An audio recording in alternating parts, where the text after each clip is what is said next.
Let's take a deeper look now at one of the world's fastest growing economies and bring in Edmund Malesky. He's a professor of political economy and the associate chair of the political science department at Duke University. Thank you for joining us. Oh, it's really great to be here, Rachelle. Thank you for having me. Now, Vietnam is the site of the latest meeting between Trump and Kim. So let's talk about what's driving this economy, which grew 7% last year. Yeah, it really is. It really is amazing. I have to say, it's been fantastic to see all the sights of this city, Hanoi, that I've spent so much time in, and seeing all the activity in the crowds there. Though I have to admit that most of my friends have mostly been complaining about the traffic. So yeah, it's been tremendous to see Vietnam over the past year, 7% growth. It's a little bit higher than its general trajectory. I think we can break down what's happening into sort of three different ways of thinking about this. One, what Vietnam has done over time to get here. Two, the recent reforms. And then I think third, the shifts in the global economy. So the long-term over time trajectory, Vietnam's really done a lot to change structural reforms in the economy. It's worked hard on human capital investment, infrastructure development, and I think particularly it's done a lot to unleash the private sector. Probably the most important reform Vietnam made was the 2000 enterprise law, which loosened regulations on private sector development, and you see that in the tremendous amount of entrepreneurial activity in Vietnam today. And we certainly saw that Vietnam's economic reform program, it also reduced poverty at a great rate. So what do you think of the comparisons of where Vietnam's economy is now after overcoming isolation in terms of being a blueprint for where the DPRK could be? So I think in terms of comparing Vietnam to North Korea, I think there's a lot of structural reasons why it would be similar. When Vietnam started its reform program, it similarly had a pretty distorted economy due to central planning and state-owned enterprises. It similarly had a large agricultural sector that was in need of liberalization.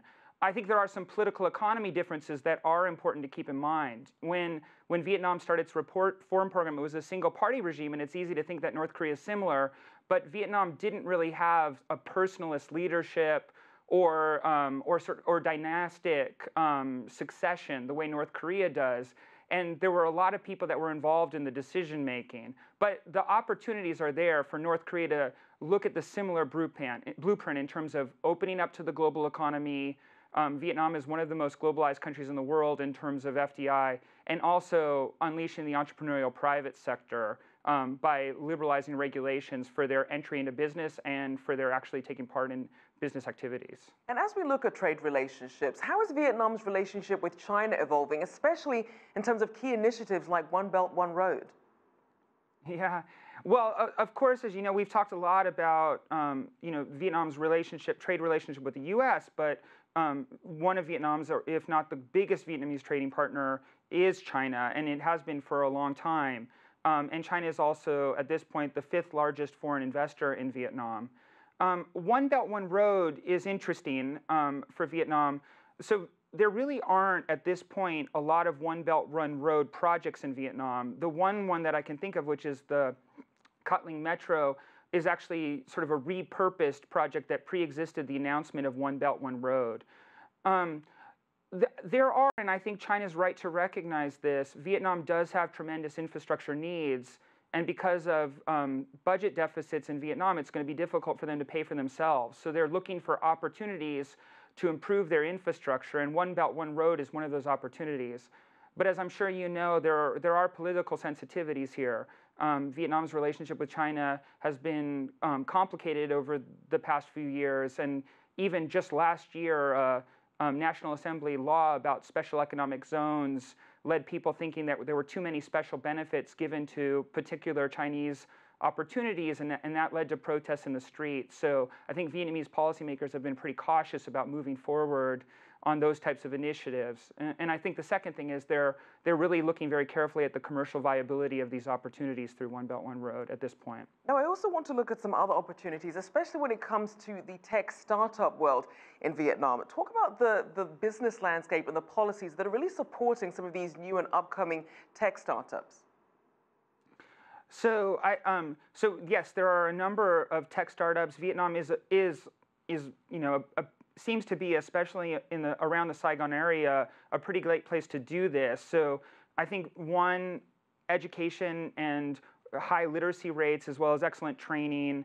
Second, the Romanized script makes coding easier in Vietnam, so there's opportunities for coding opportunities in sort of international contracting and supply chain type projects. But also, as I said, this is an entrepreneurial society with roughly 68% of the population under the age of 30, most of them very technologically savvy. So, so you have seen a lot of new opportunities, video game producers, online travel agencies, online job matching agencies, and all of them have found a pretty hospitable landscape. I think that's also been increased by the fact that internet penetration and cell phone penetration have increased dramatically in Vietnam over the past few years. So almost everybody is able to take advantage of these on smartphones today as internet penetration has expanded. All right, thank you for your insights. Edmund Malesky there, Professor of Political Economy and the Associate Chair of the Political Science Department at Duke University.